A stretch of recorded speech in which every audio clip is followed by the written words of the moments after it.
Hey friends, welcome back. I hope you're having a really good morning. This morning in our morning meeting, we talked about what it feels like when maybe you can't do something. And that it's really important to keep trying and practicing and trying some more. This year, we'll probably be doing a lot of new things that you've never done before. And it's so important to remember that we need to keep trying and keep practicing. We might not all be great at something right away, and that's okay. We take a deep breath, and we try again, and we get better every time. This morning, we read the book Giraffes Can't Dance, about a really cool giraffe named Gerald. While you're listening to this book again, I want you to think about trying again and doing your best. Giraffes can't dance.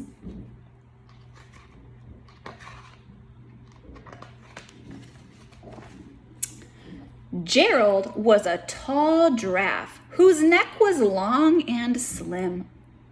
But his knees were awfully crooked and his legs were rather thin.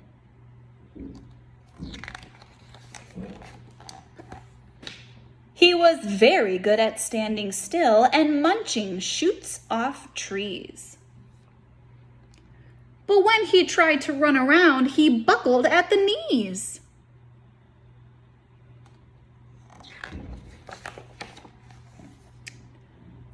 Now, every year in Africa, they hold the jungle dance, where every single animal turns up to skip and prance. And this year, when the day arrived, poor Gerald felt so sad. Because when it came to dancing, he was really very bad. Poor Gerald. The warthogs started waltzing, and the rhinos rock and rolled. The lions danced a tango that was elegant and bold.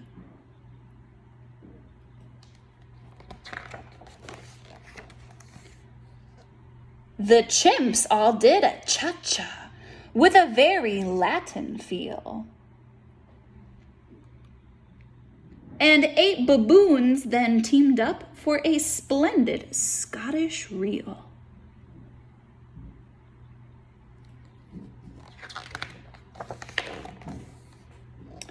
Gerald swallowed bravely as he walked toward the floor, but the lions saw him coming and they soon began to roar. "Hey, look at that clumsy Gerald!" The animals all sneered. "Giraffes can't dance, you silly fool! Oh, Gerald, you're so weird." Oh no, that's not very nice. Gerald simply froze up. He was rooted to the spot. "They're right," he thought. "I'm useless. Oh, I feel like such a clot." So he crept off from the dance floor and he started walking home. He'd never felt so sad before. So sad and so alone.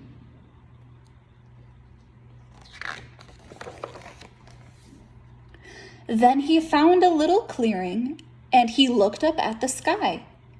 "The moon can be so beautiful," he whispered with a sigh. "Excuse me," coughed a cricket, who'd seen Gerald earlier on. "But sometimes when you're different, you just need a different song." That was very nice of the cricket. I wonder what Gerald will do. Listen to the swaying grass and listen to the trees. To me, the sweetest music is those branches in the breeze. So imagine that the lovely moon is playing just for you. Everything makes music, if you really want it to.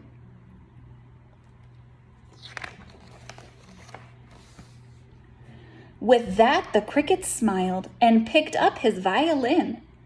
Then Gerald felt his body do the most amazing thing. His hooves had started shuffling, making circles on the ground. His neck was gently swaying and his tail was swinging round. Look at him go!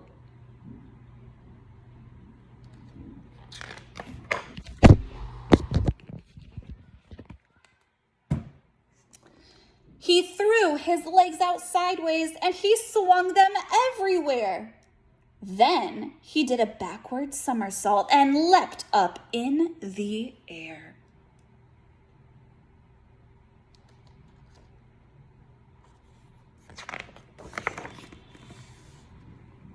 Gerald felt so wonderful. His mouth was open wide. I am dancing! Yes, I am dancing! I am dancing! Gerald cried.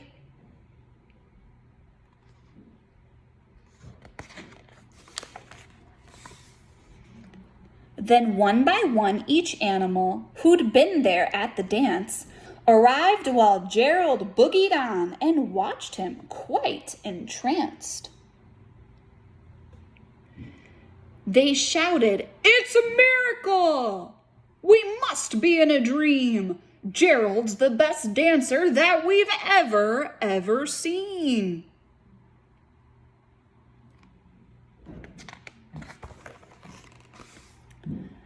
How did you learn to dance like that? Please, Gerald, tell us how. But Gerald simply twirled around and finished with a bow.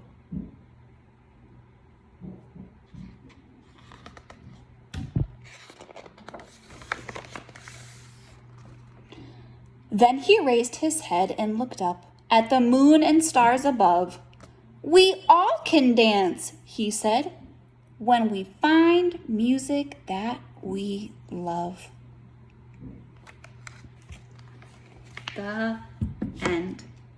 Friends, I hope you liked learning more about Gerald after reading this book a second time. Families, make sure you check out the questions in the post above to have a really cool conversation with your child or children about this book.